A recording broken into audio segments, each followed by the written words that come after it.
Hello everyone. Hello. And welcome back. It's a nice microphone you got there. You finally You may mic'd up. notice we're mic'd up. That's why we sound so deep. Do I get one? It's on your forehead, mate. Oh yeah. What are we talking about in this episode? Welcome back to episode 4 of our 13 litre Johns Bow N1 build. And this is it. It's still shiny. It still looks cool. Yes. We've had a chat with the customer, and they're very happy with how it looks. We said before they gave us full creative control, so a few people were asking, like, is the customer happy that you've butchered the case and chopped it to pieces? And yes, they're very happy. They think it looks great. Okay, so this is what we thought looked good. We got 11, 12 bars across here. I felt like, and you agreed, more bars looked better. We did, yeah. We both agreed on that. The customer, however, thought that they asked for 5 bars. They saw the video and they said they like the concept, but can we have fewer bars? We did warn them that there's a much bigger gap, so you're more likely to, dent bits of the radiator fins and stuff like that. But they were happy to take that risk, and they like it like this. And with 5? This is 6, isn't it? Sorry. Is this 6? Can we so they originally said 5, and I said... Can I add another one? Yeah, I said, basically, I think that's not quite enough. Can we go for 7? And it still looks really cool. I'm perfectly happy with 7. Yeah. And do they give their reason why? Was it a taste thing? Or? It was entirely a taste thing, yeah. It's not like they were hoping for more airflow. It will give more airflow, but... It will give a tiny amount more airflow, yeah. No, it was entirely their own taste, and this is their PC, so that's completely their call. I think as long as we don't actively dislike what they're asking for, I'm perfectly happy to go with their recommendation. But it's still the same look. It hasn't fundamentally changed anything. So next step, get it to a welder. Yep. And get them fixed in place. Yeah, and our welding skills are not good enough for this. This is a very thin piece of material. The accuracy is so important, and we've both done like a little bit of MIG welding on our cars and stuff, but we've never really done this level of like accurate TIG welding, which is what's going to be needed. But before we find ourselves a welder who can weld this up for us, we have a bit of work to do. And that is because once everything is welded, it's going to be very difficult to polish the slats, neaten up the ends. So everything needs to be fully finished and polished before it's welded. Also, some of the slats aren't exactly the same length. Some of them vary by a millimetre or so. So I'm going to spend a bit of time just making sure everything is neat and everything is fully finished as we want it in the finished product before it is then welded together. So let's do that.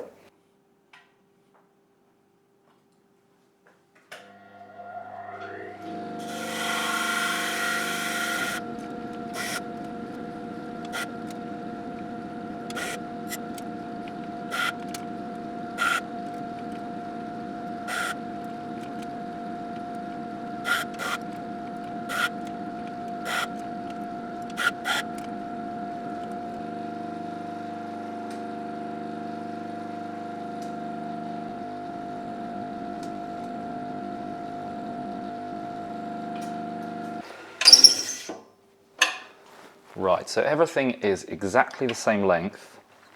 I've added these markers to show what order they're in. And then this little arrow here is just going to show that they're the correct way round. And then one more thing I'm going to do, because these all have a tiny bit of movement in them, just so they line up. I'm going to put an arrow on each one to show which end it should be pushed up against for the ends to be perfectly lined up, just to make everything easier for the welder. So that needs to be pushed left to line up. That needs to be pushed right.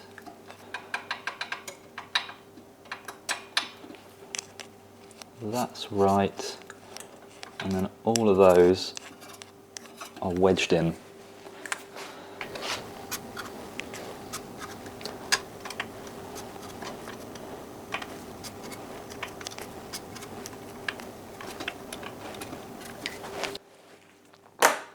And then the final thing to do is going to be to do something with these ends. Now I'm thinking a chamfer along the edges might look nice, and just kind of tie it all together.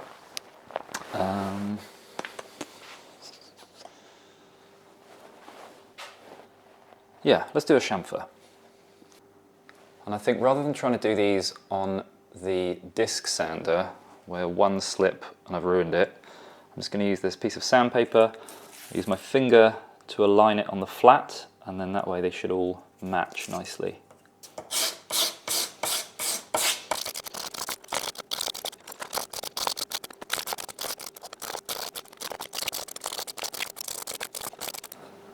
Okay, there we go. So you can see now that the ends just look a bit more finished. So when they're welded, you won't have kind of the end of a cylinder sticking out the end. You'll have that nice little detail there. When I cut these, I just did it by hand with a hacksaw. So the end of these, that little remaining rectangular end face, has the finish that you get from cutting something with a hacksaw. So now I need to hold each of these pieces on their end and just finish them off probably with 600, and then let's go 2500, that's probably enough. Then I will polish them on the linishing wheel just to kind of round over any edges and deburr them in a nice efficient way, and then I will polish them. So let's go again.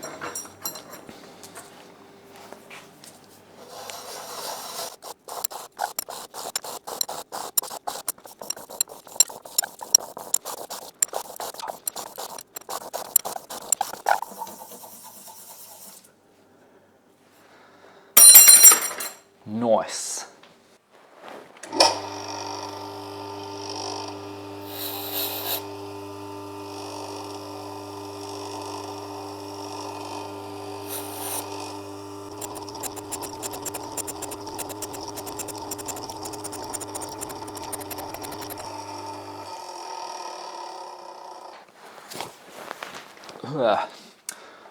Right, now it is polishing time.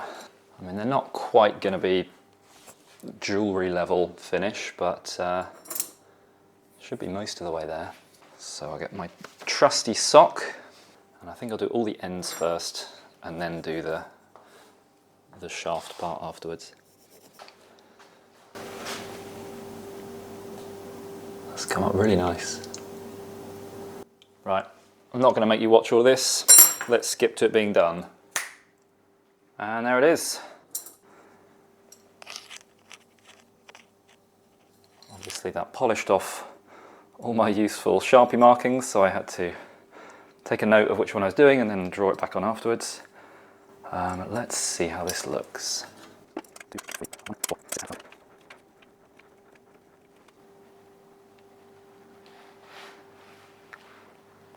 I'm really happy with that. As I said, it's not quite jewellery level, but pretty close. Now, obviously, all of this test fitting has left scratches on the case when these had little burrs on the end. So I'm just going to quickly refinish these surfaces, and then it's welding time. Right, so I'm on my way to a local place called the South London Garage in Mitcham, and there's a guy there called Steve who builds custom stainless steel exhausts. He's a really talented welder and fabricator. He made an exhaust for my MR2 a couple of years ago, which I'm really happy with. And I had a quick chat with him about the case project, whether he can weld aluminium, and he can weld pretty much anything. So he says it shouldn't be a problem at all. So I'm on my way there to see him now. Let's see what he's got to say.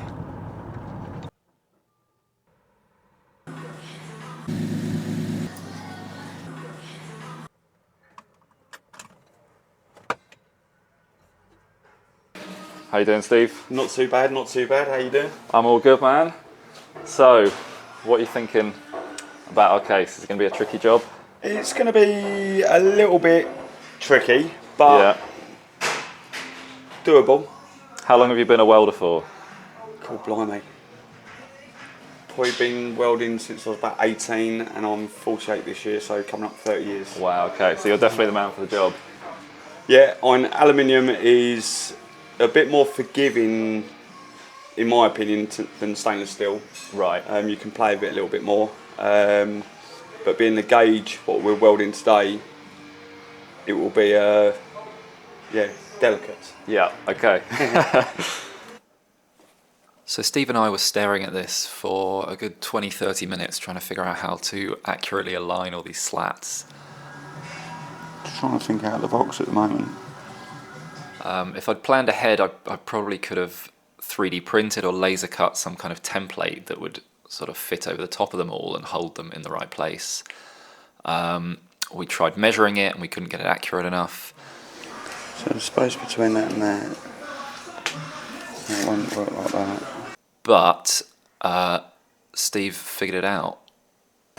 So Steve, absolute genius, has realised that the gaps we need are exactly the width of electrical tape. So he's marked it all out with electrical tape. Because that was the main thing I was worried about, is how do you get the gaps even? And he's figured it out, of course he has. After that, he had to sort out a way to hold everything in place while he welded it. He tried a couple of things and figured that out as well. No. Plan B. There's always a plan B.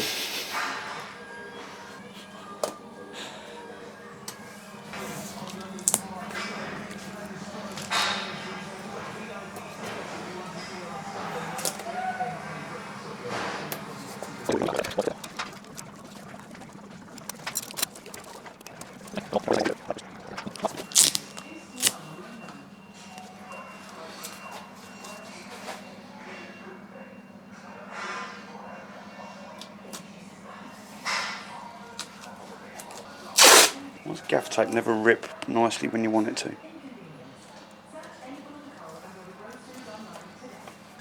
That's the one, isn't it? So yeah, we attach the earth to the cage, clean the tungsten so there's no impurities on the alloy. Got some alloy feed rod over there which I'll gently melt into the joints. Amazing. And then hope it all goes well. Me too, Steve, me too. I have faith, don't worry.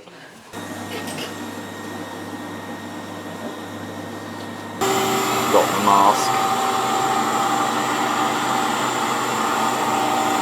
Let the fun commence. It's PFM. It's what? PFM. What is PFM? Pure flipping magic.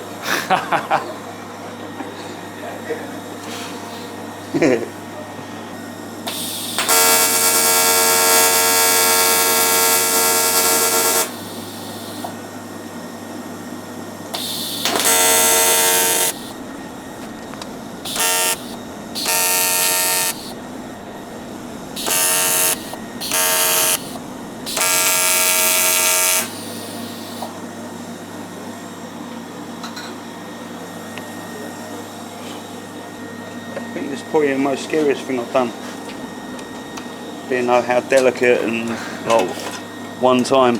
Completely irreplaceable it is. No pressure then. Yeah. Irreplaceable on the last 6 welds. Still no pressure.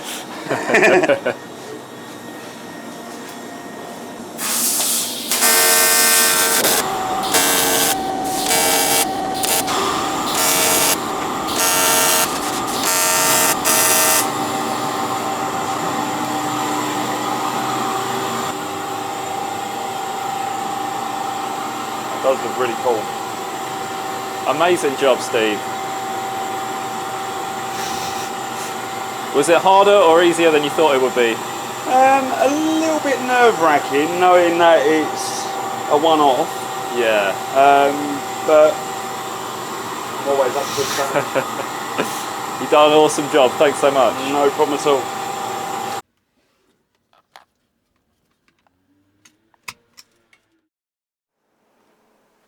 That is a cool looking case.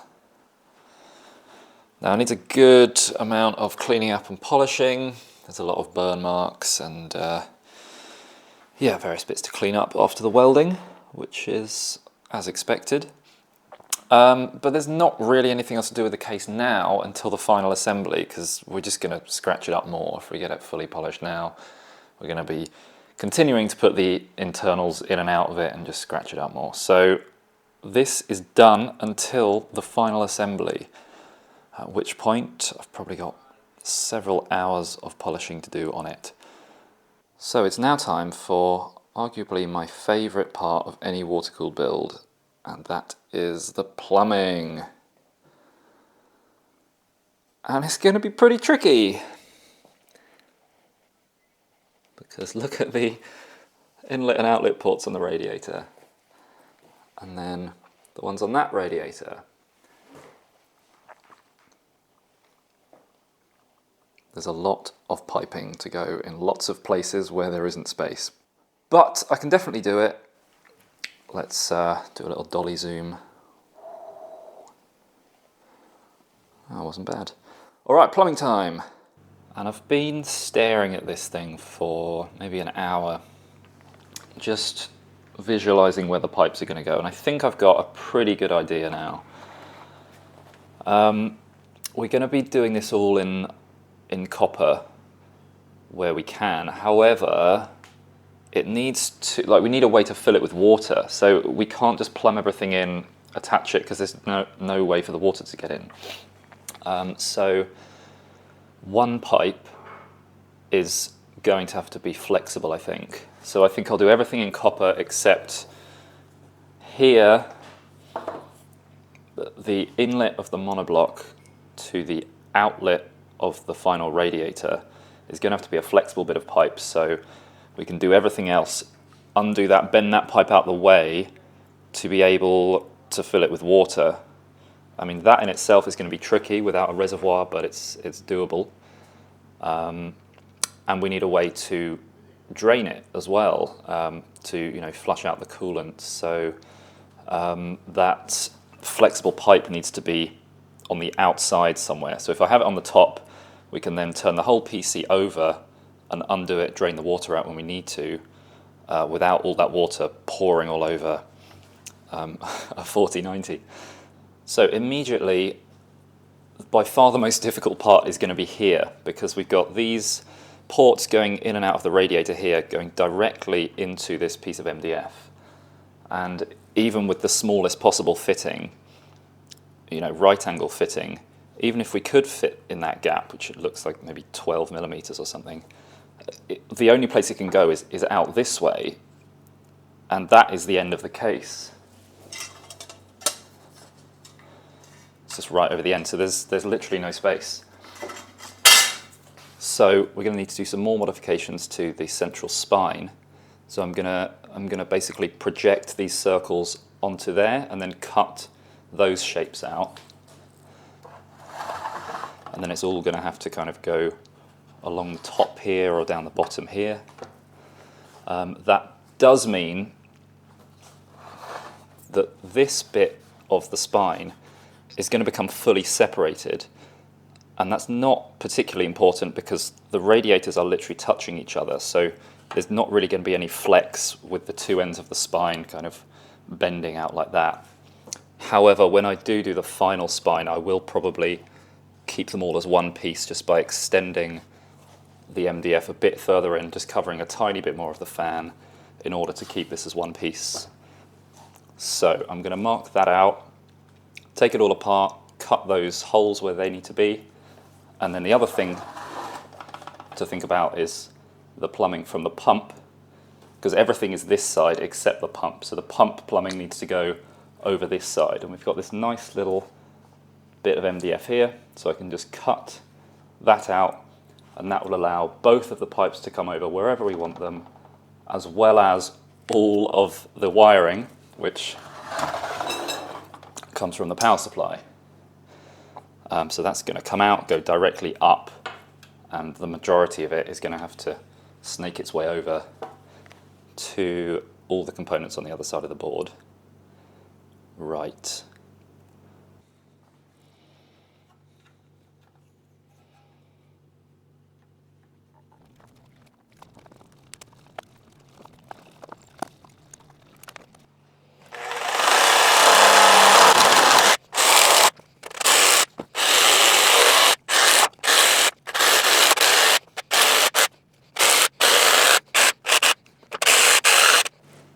I always hate using jigsaws. About 5 years ago, I tore my fingernail clean off by trying to change a jigsaw blade and then accidentally leaning on the trigger.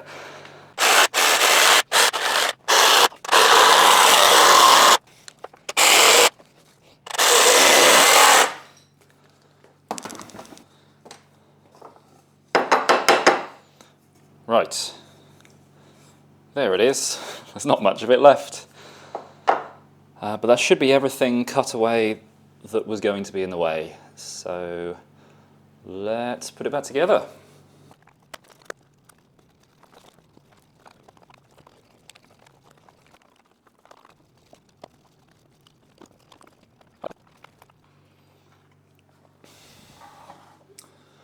So we're all done. You can see on this end there's very little left, and this little tab here, this little bit of MDF, all that's doing is holding the two ends of the radiator together. It's not actually supporting anything. But we have space now around those ports. So now, even though I've said this like 3 times, it's plumbing time. And I'm going to start with the easiest pipe, and that's going to be the outlet of this radiator to the inlet of this one. And if you're watching our other build that we're doing, you may have seen these fittings that we make. These are prototypes, but we've got enough for this build. And these are male-to-male rotary fittings. So we're going to have one of these in each port, and then we will have a 90-degree bend here and here, and they're going to be as close as they can to that piece of MDF. So they're probably going to sit about there. So let's cut these bits of copper that we need for this.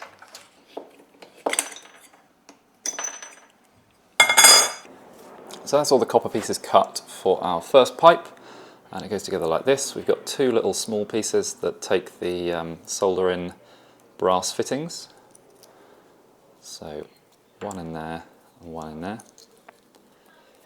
They then go into the 90-degree bend, and because these brass bits fit in the inside diameter of standard 15mm copper pipe, this piece is essentially acting as a diameter reducer, so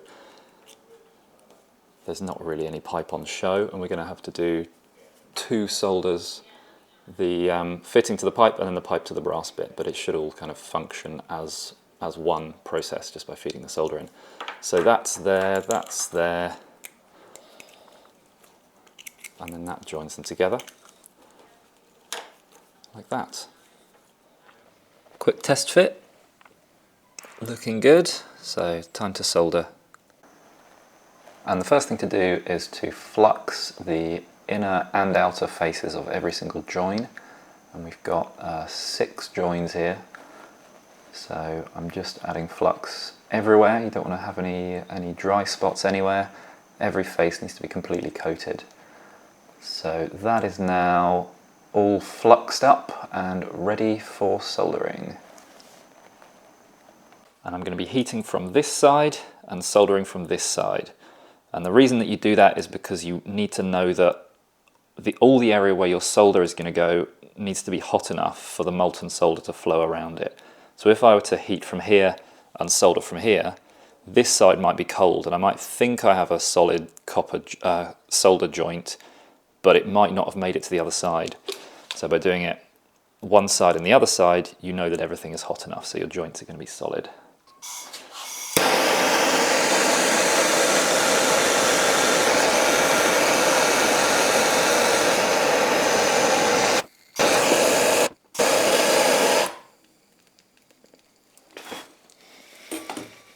Oh, I haven't done this in a few weeks and my hands were shaky as hell, so it's going to be a bit more clean up than I'd like on there. Anyway, that is done and that should be very watertight. And there it is, installed. It actually interferes with this 120mm fan here, but we can just make these standoffs a couple of millimeters longer. We do have the space available here. You can see that the monoblock is actually further out than the radiator is, so we can bring this out by a couple of millimeters and we still won't touch the edge of the case. So I'll deal with that when we get to it. I think the next pipe I'm going to attempt is the one going into the bottom of here. And I think this might be the hardest one because it's going to come from the pump, which will be up here. I've temporarily removed it. It's going to come out the pump, over the top, along here, down here, and then in. And everything about that is really difficult. The first reason being that if we have a pipe coming down the side here, there is just enough space. I mean, it sticks out more than anything else, but there is just, I'm talking within 2mm, just enough space for that to fit. But that is then not perfectly in line with the inlet port of this radiator. So I'm going to have to do a little bend there, and it's only like 5 or 10 degrees. It's not a bend that you can buy a fitting for. So I'm going to have to get creative here. So I've been playing around a little bit and I've mocked up the first bit. So we want to go from the top bit of the pipe down to this side over here. I've mocked up this first bit, and something I realised was I was going to have this pipe here, but the rotary fitting needs space for this whole pipe to unscrew, and that just clears the radiator here to then screw in.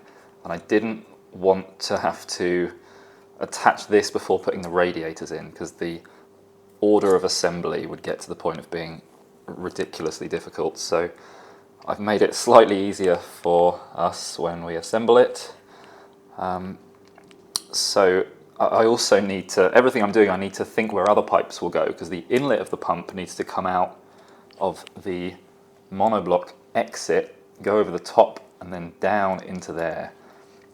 And because of the fitting, it's not going to be right up next to the pump, it's going to come out to here. And then that's going to leave this space for some wiring.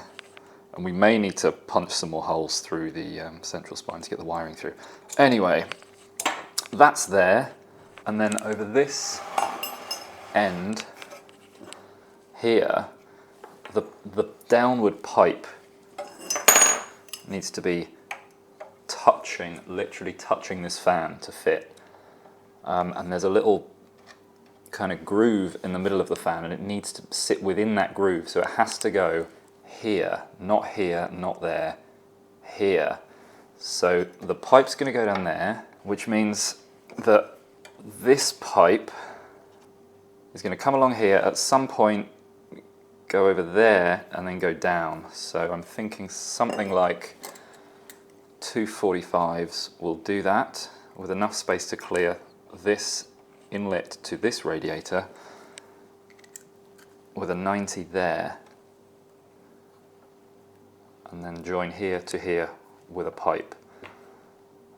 So I'm going to solder this first, because trying to do everything at once is going to be way too hard. So I'll solder this, then we'll continue it bit by bit. So same as before, we're just going to flux everything up. I'm trying to take note of where the logos are on these fittings, because I want them hidden, I want them facing down whenever possible. But something to bear in mind is you can't, if you're soldering in pieces like I'm planning to do here, you don't want to solder one half of an elbow and then come back and do the other half later, because it's incredibly difficult to do that without remelting the original join.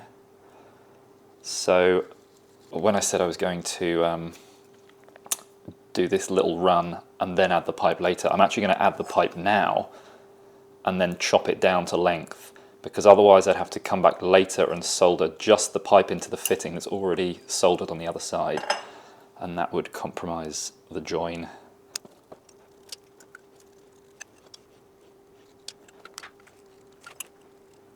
And because this particular pipe run has no three-dimensionality, if that's a word, it's all flat, the best jig is my anvil, because it's just going to keep it flat.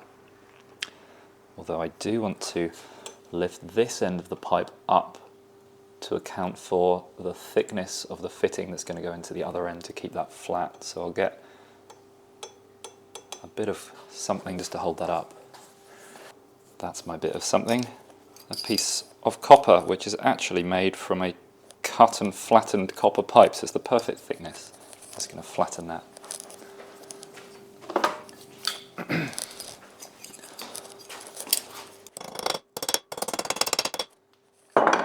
Can you really call yourself a PC builder if you don't have an anvil?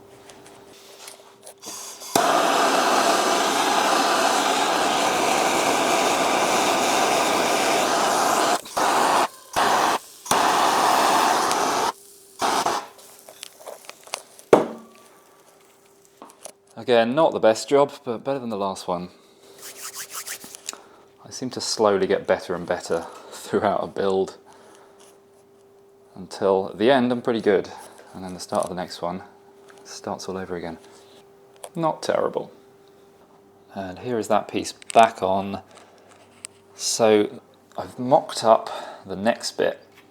So I've got a 45, a 45 and a 90, and again I've got an oversized bit of pipe, so I'll be chopping it down later to allow me to solder both sides of every elbow here. So I'm going to align this where I want it, which is touching the fan, and use that as a template to mark out where I want to cut this pipe.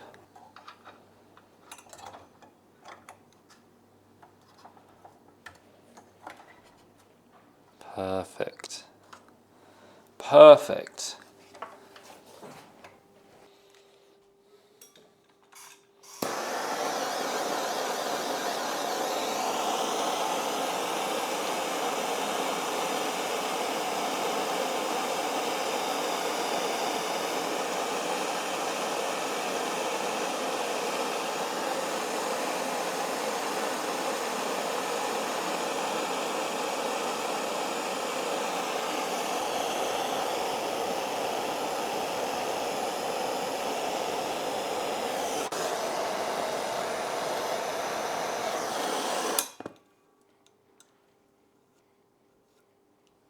Let's see if it fits. Oh, it's looking good.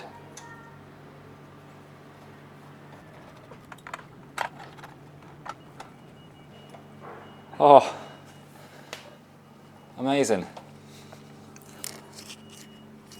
Yep, that's worked out brilliantly. It's exactly where I wanted it to be. Okay, so next is going to be to add a 90-degree bend here and then figure out how to get that to line up with the bottom of the radiator. So there I've cut the downpipe to length, I've got the 90-degree fitting on the bottom, but you can see the very slight offset that they have. So there's a little bit of an angle there, so I'm thinking I need to get some pipe like that, but it's going to have to be bent slightly, and it's way too small to try and bend it through any normal method, so I think I'm going to have to resort to hitting it with a hammer. Right, so this is my plan. I've got my little bit of copper with one of the brass fittings in one end, which is going to be needed to attach it to the radiator. And then I'm going to put another one in the other end, and that's going to act as like a die to keep the pipe circular. Then I'm going to whack it in the middle, put it on some wood, whack it in the middle with a hammer, and that should add a little curve, but because there's one of these in each end, they will keep it pipe shaped, so I'll still be able to solder each end. That's the plan anyway.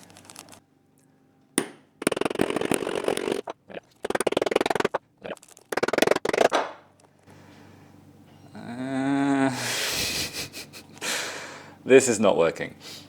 Right, plan B is to do basically what I did before, but with the fitting included, so I can kind of bend that and the pipe. But if I do that, I might permanently get this wedged inside here. So in case that works, I'm going to flux it first, then I'll be able to solder it once it's bent, rather than having to then remove it and put it back in.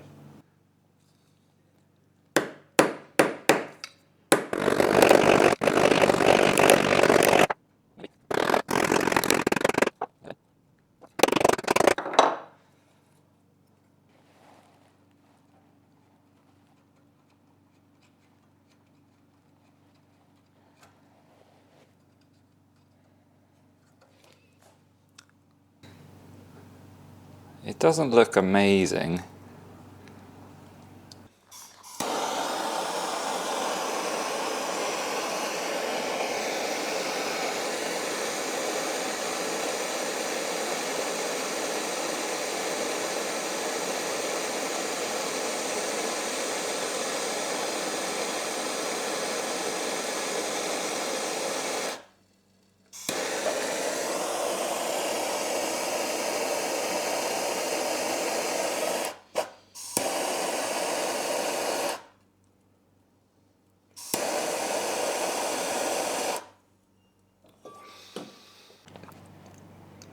Nah, still looks like shit. I'm going to start again. Desolder.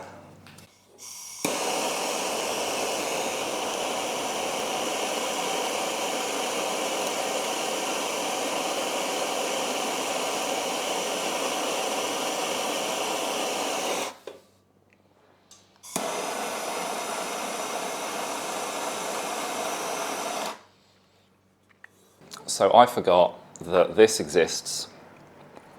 So I got one of these.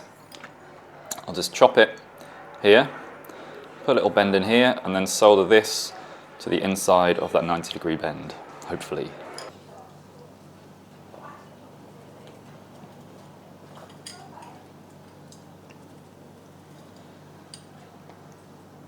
That should do it.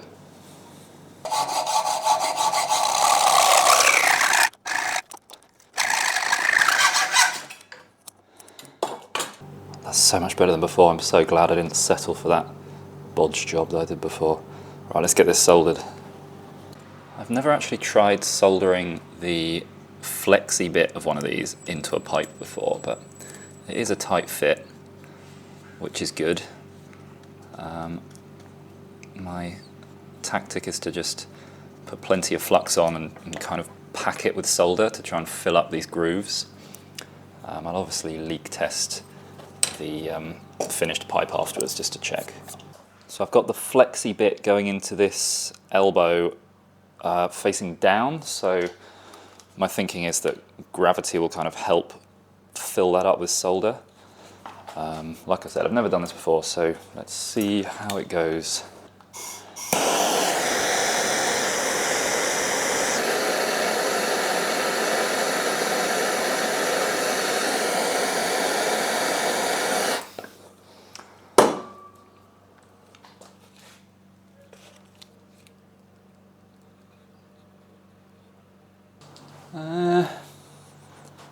It's not neat, but it will be.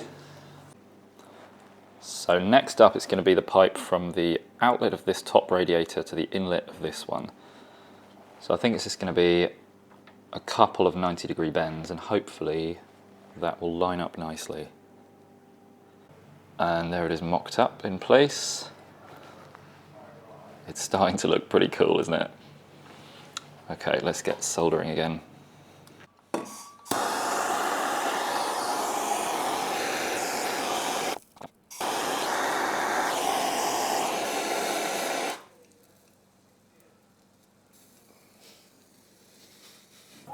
So that all fits perfectly.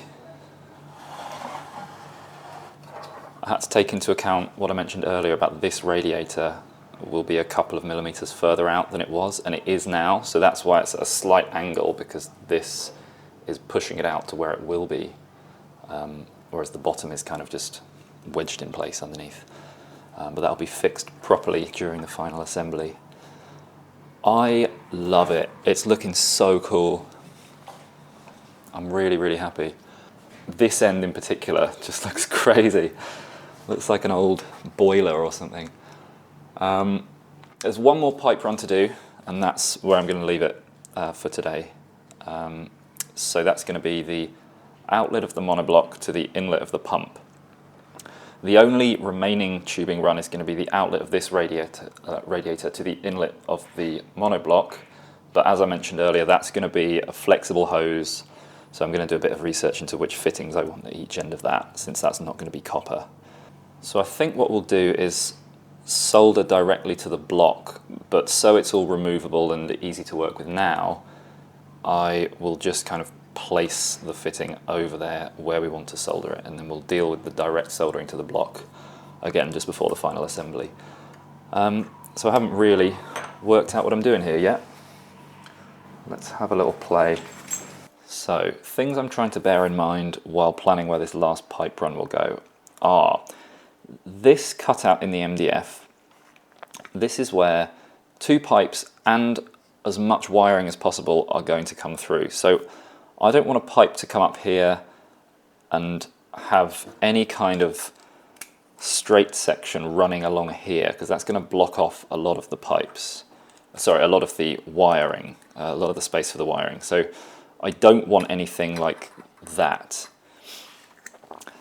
The other thing is I don't really want the pipe to come out here, because again that's going to have to take a bend here and a bend here to get to this port, because I need to leave space for the inlet port here, which is going to go over here. So I don't want anything kind of coming out and maybe covering bits of that, which is going to restrict what fittings I'm able to use here. That means that the pipe that I'm making has to come over here. And if it's doing that, that's much too close to the pump to kind of come down and just go in to the inlet port. So it's going to have to come down and do some kind of loop to come back into here, if that makes sense. So the general idea is something like that with a 90 on there. Now the output of the monoblock is slightly too low, but obviously we can just solder in a different length pipe into there, so that's not a problem. So I think it's going to be like that, just with a straight pipe connecting here. So I'm going to mock that up and then show you how it looks. I think that's the one. Plenty of space for wiring up through the middle. Just clears that spine. It's going to be a tricky one to solder, but I think that's the one. Let's do it.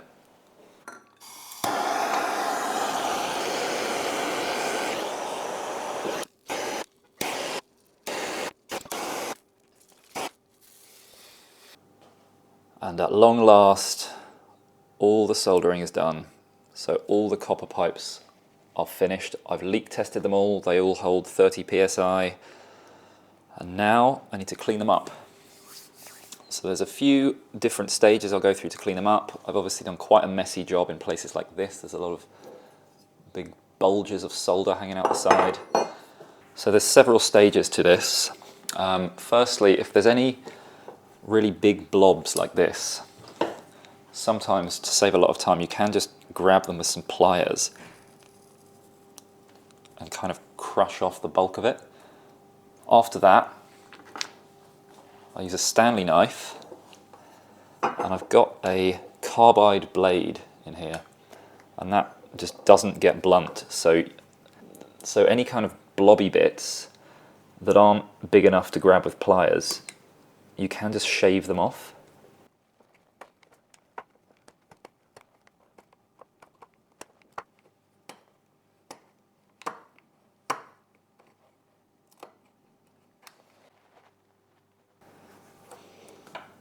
Then I'll use various small files to remove more material.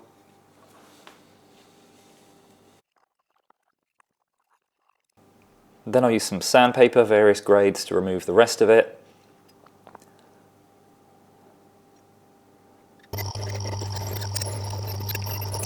I'll then just clean up any tiny little marks of solder on the linishing wheel. That's just a quick way to do that. and then I'll use polishing compound just to give them a nice shine.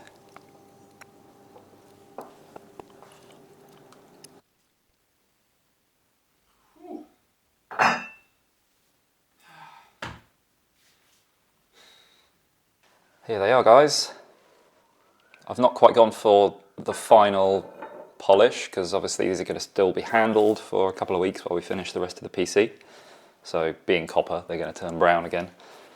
But I really wanted to see what they'd look like polished up, so I'm going to put the PC back together.